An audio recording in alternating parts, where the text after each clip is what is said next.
नमस्कार, बहुत स्वागत है आपका। आप देख रहे हैं ग्रैंड धर्मास सन्मार्ग।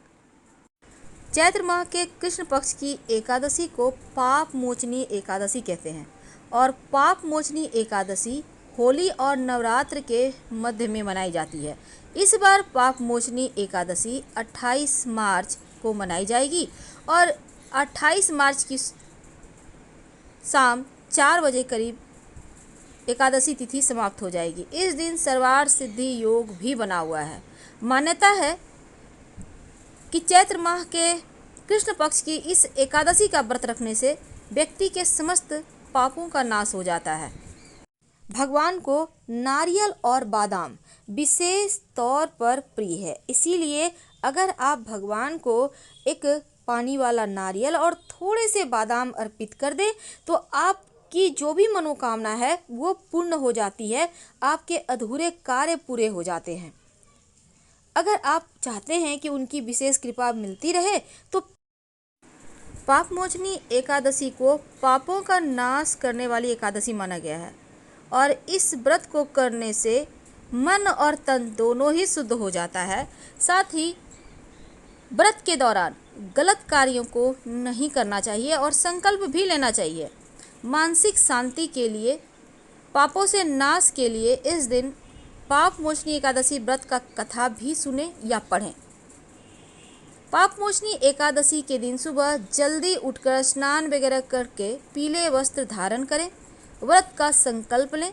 घर के मंदिर में ही वेदी बनाकर 7 तरह के अनाज रखें और उसके ऊपर कलश रखें। कलश में जल, एक सिक्का, एक सुपारी डालें। आम या अशोक के 5 पत्ते लगाएं, उसके ऊपर आप कोई भी एक फल रख दें। मौली धागा कलश के गले में लपेट दें। अब भगवान श्री हरि की मूर्ति या तस्वीर स्थापित करें और भगवान को पीले पुष्प, पीले फल, पीली मिठाई और तुलसी के दल जरूर अर्पित करें। फिर धूप दीप जलाकर आरती करें। आरती शाम में भी करना है, उसके बाद आपको फलाहार करना है। अगर आप पूर्णतया व्रत का पालन करना चाहते हैं तो इस एकादशी व्रत में रात में मत सोइएगा, भजन कीर्तन करिएगा, या आपको लगे कि नहीं आप जग पाएंगे तब एक दीपक रात 11 बजे करीब जला।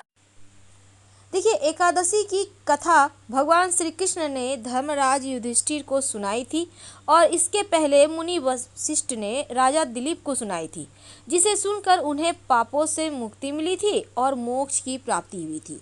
लेकिन इस दिन पूजा पाठ कैसे करेंगे, इसके पहले जानिए कि सुबह सुबह उठकर पूरे घर की सफाई करके घर के मुख्य दरवाजे पर आम के पत्तों का या अशोक के पत्तों का बंधनवार, जिसको हम तोरण कहते हैं, लगाइए। इसके बाद आप भगवान श्री हरि की पूजा करने के निमित्त पूजा स्थान की साफ सफाई करें, लेकिन उसके पहले भगवान सूर्य को 1 लोटा जल में 1 चुटकी हल्दी डालकर अर्पित कर दें और फिर भगवान श्री हरि की पूजा आप कीजिएगा।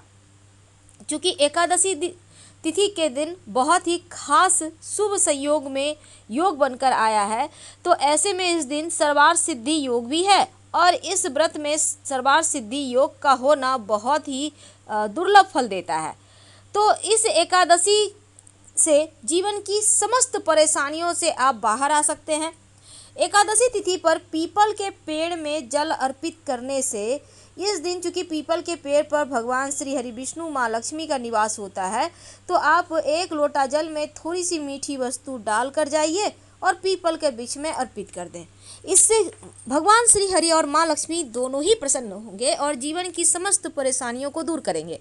लेकिन अगर आपकी कुंडली में पितृदोष हो, अब पितृदोष आपको पता नहीं है लेकिन लक्षण से जान सकते हैं, जैसे कि घर में बरकत नहीं होना, अच्छा नहीं लगना, सूनापन लगना, संतान की प्राप्ति नहीं होना, वंश वृद्धि नहीं होना, या फिर नौकरी रोजगार में परेशानियां, ये सभी लक्षण हैं पितृदोष के। अगर ऐसा कुछ हो तो पीपल के वृक्ष में 1 लोटा जल में 1 चुटकी काला तिल डालकर, अगर आप चाहें तो इसमें थोड़ा सा दूध यानी 2-4 बूंद दूध और थोड़ी सी मिश्री डालकर भी अर्पित कर सकते हैं। इससे पितृदेव प्रसन्न होते हैं और जीवन की समस्त परेशानियों से आपको बाहर निकाल देते हैं। तो इस तरह से इस एकादशी तिथि के दिन शुभ संयोग में आप भगवान विष्णु माँ लक्ष्मी के साथ पितृदेवों को भी प्रसन्न कर पाएंगे। अब चूँकि दीपक का खास महत्व है, क्योंकि दिया जब आप जलाएंगे तो वो दिया घर के पूजा स्थान पर जब जलाइएगा तो घी का दिया होगा, इसमें लाल धागे की या मौली धागे की बाती होगी। एक लौंग रख दीजिएगा और पूजा कीजिए। लौंग आप चाहें तो बाती के बगल में भी रख सकते हैं ताकि लौंग जले तो इसकी खुशबू से घर का वातावरण सकारात्मक हो जाए। आप अगर चाहें तो घी में भी रख सकते हैं, आपकी मर्जी पर है। लेकिन जब आप पूजा कीजिएगा तो भगवान श्री हरि को पीले फल यानी कि केला, गेंदे का पुष्प वगैरह अर्पित करें। और इसके साथ ही जब आप चावल अर्पित कीजिएगा तो सफ़ेद चावल नहीं अर्पित करना है, उसको हल्दी से कलर करके या कुमकुम से कलर करके ही अर्पित कीजिएगा। भगवान श्री हरि के माथे पर संभव हो तो मंजरी तुलसी की या तुलसी के 2 पत्ते जरूर सजा दें, वो बहुत प्रसन्न होते हैं। आप कुछ नहीं भी करते हैं, सिर्फ तुलसी की मंजरी या 2 पत्ते भगवान श्री हरि के माथे पर रख देते हैं तो आप उन सभी चीज़ों को प्राप्त करने के हकदार होते हैं जो भगवान श्री हरि आपको दे सकते हैं। जब आप तुलसी में जल अर्पित कीजिएगा तो जल अर्पित करते समय लोटे के जल में 1-2 बूंद, ज़्यादा नहीं, 1-2 बूंद दूध, 1 चुटकी हल्दी, थोड़ी सी मीठी वस्तु, ज़्यादा नहीं देना है, एकदम थोड़ा सा, और तुलसी के पेड़ में आप अर्पित कर दें। इसके बाद वहाँ पर आप ओम नमो भगवते वासुदेवाय का अनवरत जप करते रहिएगा। तो इस तरह से आप तुलसी की पूजा करें, भगवान श्री हरि को मनाएं। लेकिन जब आप श्री हरि की पूजा करेंगे तो एक सिक्का उनके पास जरूर अर्पित कर दीजिएगा। अगर आपने पहले से अर्पित किया हुआ है, पिछले बार एकादशी में या कभी भी पहले भी कर चुके हैं आप, तो उस सिक्के को संभाल के रखे होंगे, उसी सिक्के को फिर से अर्पित कर दें और फिर से उठाकर बाद में संभाल कर रख लें। यह सिक्का बीच बीच में रिचार्ज करते रहिएगा तो जीवन की मुश्किलें दूर होगी। तो ये छोटे से प्रयोग हैं, लेकिन आज हम आपको एक खास प्रयोग बताएंगे। क्योंकि बहुत ही शुभ और दुर्लभ संयोग के साथ ये एकादशी आई है, इसलिए शिवलिंग पर दूध जरूर अर्पित करें। अगर कोई विशेष मनोकामना है तो दूध में मिश्री डालकर शिवलिंग का अभिषेक करें।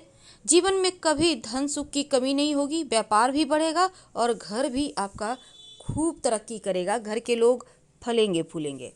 इस एकादशी को आप मनाएंगे तो पीपल के पेड़ की जड़ में मीठा जल अर्पित करना है, यानी 1 लोटा जल में थोड़ी सी मिश्री डालकर अर्पित कर दें और एक दिया सरसों के तेल का जरूर जलाएं, या आप चाहे तो तिल्ली के तेल का भी जला सकते हैं। संभव हो तो पवित्र नदी सरोवर में नहाएं या फिर अपने ही घर में आप नहाने के पानी में तुलसी के पत्ते या गंगा जल डालकर नहाएं।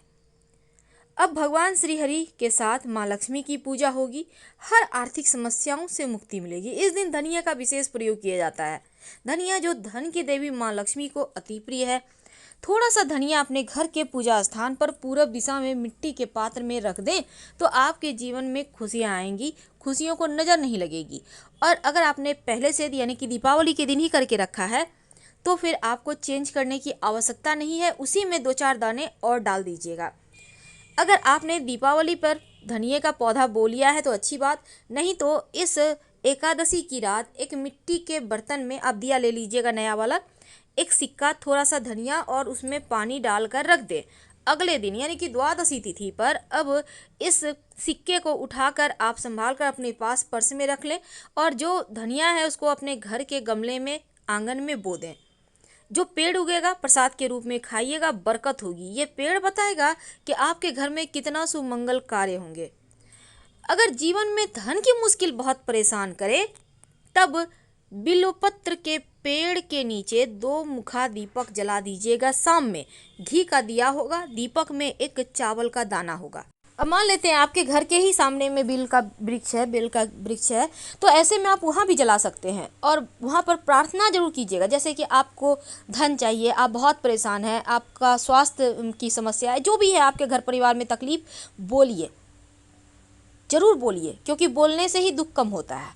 तो वहाँ पर बोलिए, ये दिया जला दें और कुछ दिनों तक लगातार प्रयोग करें। जीवन की तमाम मुश्किलों से आसानी से बाहर आ जाएंगे और कोई भी ऐसा संकट नहीं होगा कि आपको छू पाएगा, परेशान कर पाएगा।